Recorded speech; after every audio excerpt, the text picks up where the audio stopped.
नमस्कार, मी Nitin Hol, Fortis India private limited कंपनीचे प्रतिनिधी. आज आपण कोपरगाव तालुक्यातील पडेगाव या गावामध्ये आलेलो आहे. तर पडेगावमधील हा सखासाहेब शिंदे यांचा मिरचीचा प्लॉट आहे. नमस्ते. तर आपण या प्लॉटमध्ये इम्पॅक्ट आणि डॉर्मोलिन वापरले, त्याचे आपल्याला कशा पद्धतीने रिझल्ट बघायला भेटले जरा थोडक्यात आपण सर्व शेतकऱ्यांना सांगा. आम्ही ड्रीपमधून इम्पॅक्ट वगैरे याचे पण खूप चांगले रिझल्ट भेटले आम्हाला. जमीन भुसभुशीत झालेली आहे आणि ते अर्धा प्लॉट सोडून वापरलं तर ओके. त्याच्यामध्ये मग डोळ्यांनी दिसण्यासाठी रिझल्ट आहे ग्रोथमध्ये आणि ड्रीप मोकळं माती भुसभुशीत. त्याच्यानंतर डॉर्मेल हे स्प्रेमध्ये घेतलं होतं आम्ही. तर याचे फरक आहे, 1 फुटाचा फरक आहे दोन्ही. जिकडं नाही फवारलं तिकडं 1 फूट जास्त उंच वाढली आणि फुलामधला फरक आहे.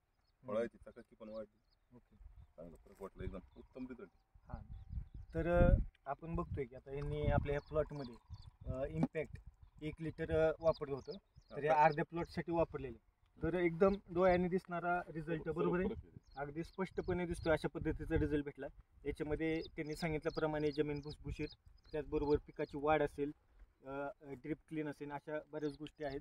आणि वरून जो स्प्रे घेतला डॉर्मोलिन व्हेजिटेटिव्ह, याच्यामुळे त्यांनी जसं आता सांगितलं की चकाकी असेल, त्याचबरोबर वाढ असेल, क्वालिटी असेल, ही सगळी गुणवत्ता जी आहे त्याच्यामध्ये खूप चांगल्या पद्धतीने ह्यांना रिझल्ट भेटलेला आहे. पूर्णपणे समाधानी मी वापरून. पुढे आता आपलं कसं प्लॅनिंग आहे की पुढच्या प्लॉटसाठी सुद्धा आपण मी आता सर्व प्लॉटला वापरणार आहे. हां, पहिलं जरी काही क्षेत्र सोडून वापरलं, पण आता क्षेत्र सोडायची गरज नाही. प्रोराइज शेड्यूल जे आहे त्याप्रमाणे आपण फॉलो करा, आपल्याला नक्कीच खूप चांगल्या पद्धतीने रिझल्ट भेटेल. धन्यवाद.